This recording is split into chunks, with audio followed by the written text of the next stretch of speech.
Hello and welcome. Today we are going through the June repurchase review. So if you are new here, what I do is I go through everything that I featured on my channel that month and I give you any updates and what my current thoughts are. And then we have a top 5 for the month at the end of the video. So let's go ahead and get started. And we're going to start off with the Lisa Eldridge tinted lip balms. So these are, sorry, just take off my watch. These are the Balm Embrace, and this one here is Epemwe, and this is the one that I've been using probably the most. And you can see this is kind of like a warm, soft pink. I think these are a nice lip balm. I do like them. I like how she has slim style packaging for these, so it definitely helps prevent any breakage or anything like that. Find them to be comfortable on the lips. I would buy these again, but I do hope that she expands the shade range because right now it runs pretty warm. I'd love to see some light, cooler tone shades in this range, but I would definitely purchase these again. I think they're a nice product.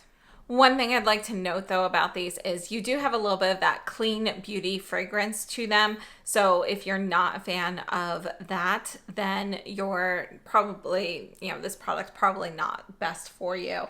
Now, moving on, also sort of from Lisa Eldridge, we have Lancome. So if you're not familiar with it, Lisa Eldridge is the global creative director for Lancome, and they came out with new tinted lip balms as well. And I have to say, I do really love their shades. So this one here is called Mahogany Mauve.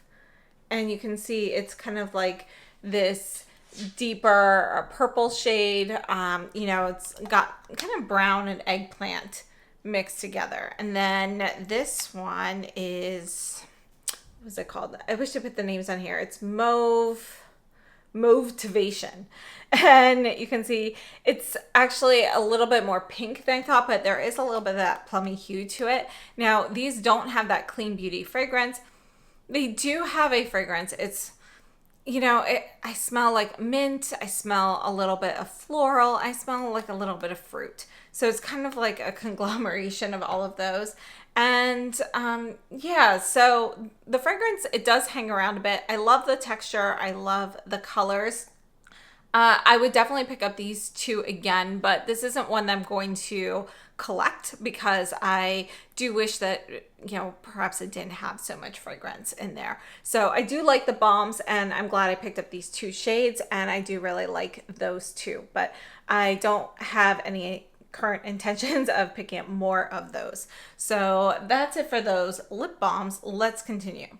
While we're talking about lips, let's move on to some lip crayons. So these are the Pat McGrath ones, and this one here is my favorite of the ones I picked up. It is called Mauve Moiselle.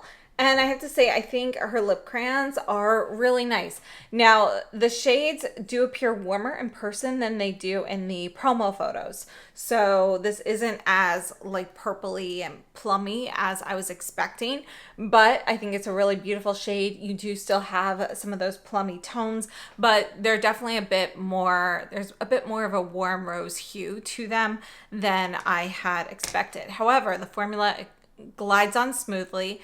It's comfortable. It dries to a matte finish and it lasts pretty much all day. So I think these are a really excellent lip crayon and I really like those. So no regrets over any of the Pat McGrath ones. This is a formula I think would actually perform really well in like a deep red or something as well because it does stay put very nicely.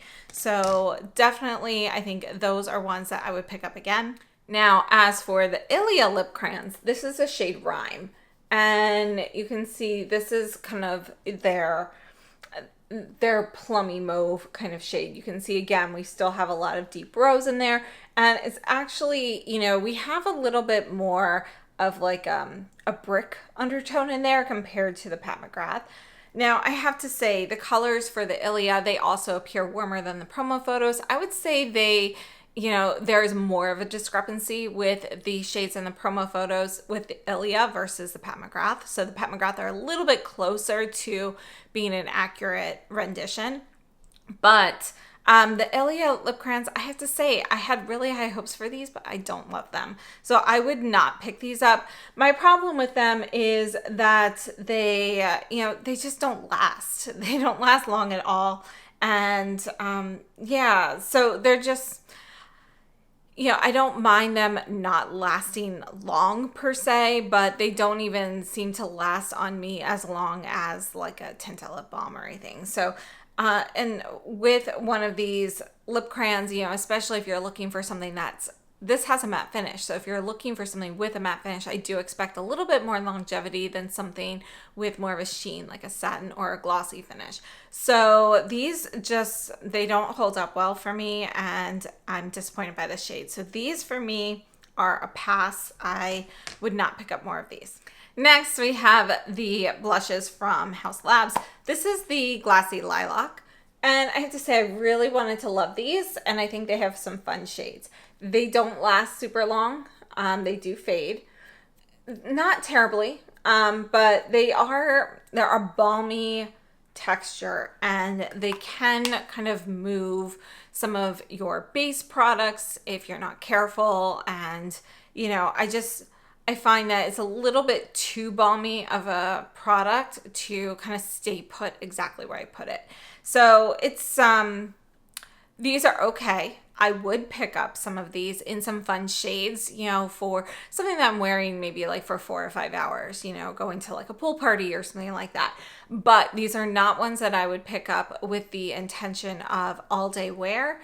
And when applying these, in my opinion, these work best if you are, very careful with application, because you can have a little bit of movement with your base products if you are not careful with that. So I'm not going to pick up more of these, but I don't really regret per se the ones I did pick up, because I think that they are fun to use and play around with. And then we had the Natasha Denona concealer, and I picked up shade RN1, and it's an okay concealer. It reminds me a lot of the Pat McGrath concealer.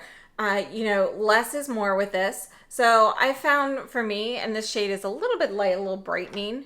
For me, what works best is putting a deposit on my hand, then using the brush to get just a little bit of product up, or even dabbing a tiny bit on and then using the brush. But you really want kind of a hydrated base under your eyes, because this will kind of dry and set pretty quickly.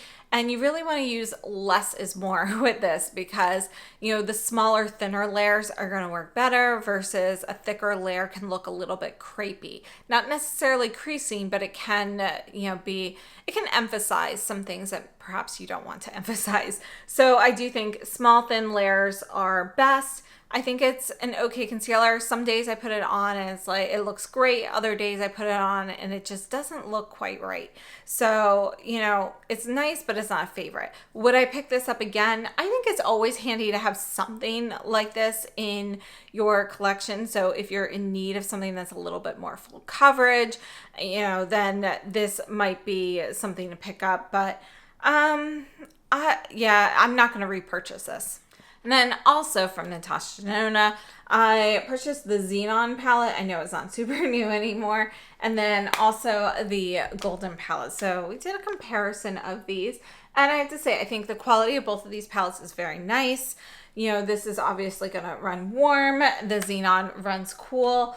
But I have to say, between the two, I do prefer the Xenon.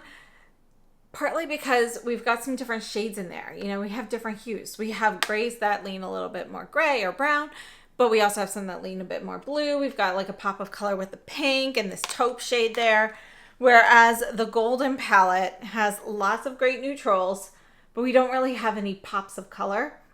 And I do think that it would have been better to have that. So I think they're both nice palettes, but for me, the Golden is not one that I'll use too frequently. We've got a lot of great warm neutrals in here, but a lot of the shades are fairly similar. So for me, I like the Xenon. I'd pass on the Golden, but the quality is good for both of them. And then next up, we have the new YSL quads. So I picked up 3 of the 4 that have released. This one here is shade 710. And I think that they are nice, but not a must-have in my opinion. So do I regret picking up the ones I did? No, not really. But Are they necessary? No. So, and I say that because a lot of the shades, some of the shades are pretty similar amongst the palettes. And, you know, these are neutrals for the most part that pretty much everybody has in their collection. And I did find that with a couple of the palettes, you know, this kind of topper shade, I think it was the best here in palette 710. But, you know, some of them are just a little bit too much of a loose glitter, you know, kind of formula, which is not my personal favorite. So would I pick these up again? Yes. Do I think they're necessary? Not really, but I do like them. So I'd pick them up, but they're a like and not a love. Now I also picked up the new Lancome. These are the bronzer and highlighter. So I have the bronzer in shade number 2, light.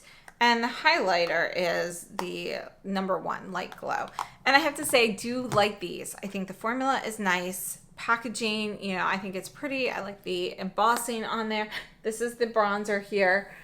You know, it's a nice light powdery bronzer. I do wish that the bronzer was a little bit cooler than it is, but it's not too warm. And then I think the highlighter has a nice glow. Now it's kind of that soft golden champagne. There is a little bit of a golden hue to it. So I wish that there was one that was slightly cooler, but this is neutral leaning warm. So it's not too warm. And yeah, I would pick these up again. I haven't seen them here in the US yet, but I do hope they're coming. And I have to say, you know, these are giving me hopes for kind of how they're reviving the Lancome brand. You know, we haven't seen too many exciting new releases from them over the last few years. So I'm hoping that we're going to see more like this coming soon. And then we have the new Kosas blushes. And I have to say, this one here is Euphoria. I keep using these. I love these. So I'm actually very tempted. This is Euphoria there. I'm tempted to buy the rest of the shades because they have 20% off our friends and family. I don't know. That could be ending today.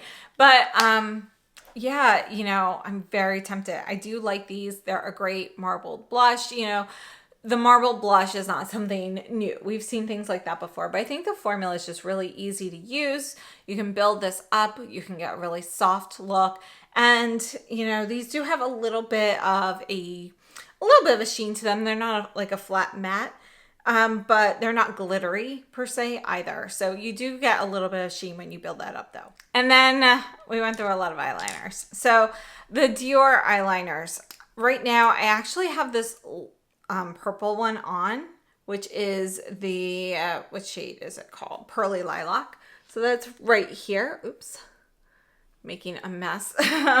So I really like this shade, but I have to say, I do wish it was a little bit deeper than it is. I think it's actually one that's going to pop more on deeper skin tones.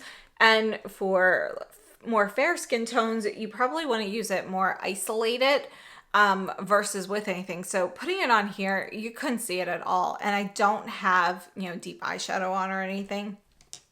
And then I also really like this matte mint one. This is one that I've been using a lot. And I think it's really pretty. So the Dior eyeliners, these are a definite improvement upon the old formula, which ended up being very crumbly. They would dry out very quickly, or they would come already crumbly, even like a brand new limited edition shade that you know hadn't been sitting around. So these are definitely better. I like how we have a little sponge tip, and then if you continue pulling that off, you have a little sharpener. So I think the design is nice. So far, I have to say I am enjoying the Dior eyeliners. I do still, you know, want to see kind of how they last over the months and whether they get dry fairly quickly or not. But so far, they're holding up really well, and I'm really enjoying them. But my favorite right now that have come out are the YSL. Well, here is the like lighter white pencil from YSL. And I have to say, these go on nice and creamy. I love having something that you do have to sharpen because I feel like you can kind of choose your point a little bit better than you can with the twist ups. These are creamy, but then they really set and stay put. So I absolutely love those. And I've also really been enjoying the Esom. So these are kind of my two favorites that have come out recently. So this is the blue and the silver. I love the shades. I do think Esom has a better shade selection, and I love how you get 2 in 1. But I have to say the Esom is a little bit creamier than the YSL. The YSL is perhaps just slightly drier. Both of the performance is great for both of them, so you can't go wrong. Yeah, I really like both of these. So these would be my top two, but I have to say, for some reason, I have been reaching for the brown from the YSL like all the time. Here, it's right here. It's the deconstructed brown. I've been using this one a lot. And the brown from Isam is just a little bit deeper. So I think that's why I've been reaching more so for this one.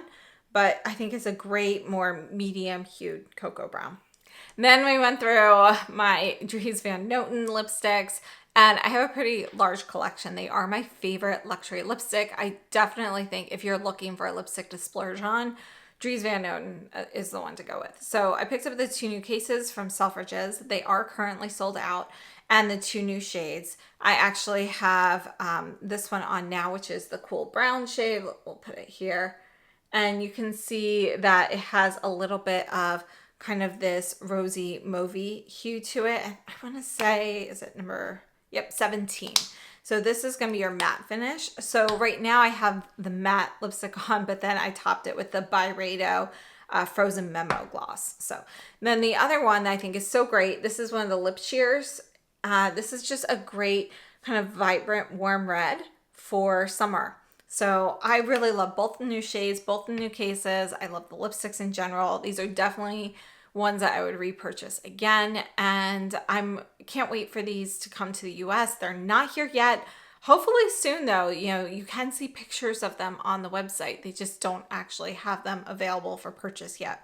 And then we have some items from Nars. So we have the light reflecting primer, which I actually have on my cheeks right now. I'm really enjoying this. I think this is a nice primer. I do plan on revisiting this still. Unfortunately, I got sick, this week. So I didn't get to everything that I planned. I'm a little backlogged now, but I am really enjoying the primer. We also took a look at the Nars eye crayons.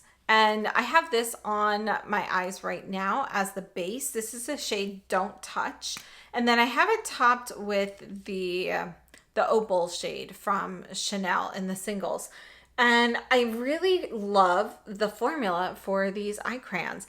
I don't love their shade selection though. They're all pretty warm for the most part. And yeah, I'd love to see some shimmers. So you can see it goes on. It's super thin, super silky, moving on, and then you can blend it out, but then it'll really set and stay put, and it just feels weightless on the eyes, and I really like it. So I think this is a great base color. You can see it's kind of like a warm brown rose kind of shade. So absolutely love that formula, but I do hope that they bring out some more shades. I would definitely pick those up again. Another product, and I will have another video on this, but unfortunately, again, I got disturbed with my illness. But this is the RMS powder. This is the Hydra Setting Powder in shade Light. And I have to say, packaging, it does have a puff here. For me, it's not my favorite just because I like to decant into the lid, and this design makes it a little bit harder. But if you are somebody who does use the puff, then this design works really well for that. I have to say I'm really loving the powder, and I'm trying to find something to compare to the Givenchy loose powder. So this is definitely one that's in the running. I think it's a really nice loose powder. It gives you a little bit of radiance from it without any like glitter or anything sparkling on your face. So definitely stay tuned. I'll have that in a new video soon. And then we have the Pachuta duo, and I picked up the shade Baby, which is the light pink, and I don't like it. I have heard that perhaps I have a bad batch. Some of these are creamier than they're supposed to be. But this is just not one that I love. I find it, it's just, this is way too balmy for me. It kind of moves all over the face. This like shimmery powder, I think it's nice. It's a nice shade. It's just not really one that I need. I think if I were looking for that powder, there are other ones I would buy that are just the powder. So having it as the duo, for me, it just doesn't work because this It's not like the cream blushes. This is like a moussey thin balm. And it just feels very greasy to me. So I feel like it moves my base and it moves all over my face on its own. So for me, this is a pass. I would not pick this up again. And then after that, we went through, we did a live with some lipstick comparisons that you all requested. We looked at some of the Guerlain lipsticks, the new ones, and some comparisons there. So the Guerlain lipsticks, my opinion hasn't changed. I do like the new formulas. I think they're nice. I still prefer the older satin formula versus the new satin, but I do like both of them. I actually like the new matte formula better than the old matte formula, but I'm still disappointed about the case size change. So yeah, I will probably end up picking up new shades from the Guerlain, that look special, but I'm not going to be buying any more, at this current time. So, and let's go on and move on to my top 5. All right, so for my top 5, these probably aren't going to be any huge surprises, but we have the Kosas blushes. Absolutely love those. Again, this is the shade Euphoria swatched here. And then I have the Dries Van Noten lipsticks. Absolutely love them. I have to say, though, I think this sheer red one is probably my favorite of the 2 new shades. And then the YSL eyeliners, particularly the deconstructed brown shade here, which is going to be number 2. And then we have the Nars eyeshadow stick in Don't Touch, and the lip crayon from Pat McGrath in Mauve Moiselle. So those are my top 5. Those are the items I keep reaching for. And I'd love to know your thoughts, what you've been using, and any favorites or fails that you've had this month. So thank you so much for tuning in. I will see you very soon, and have a great day.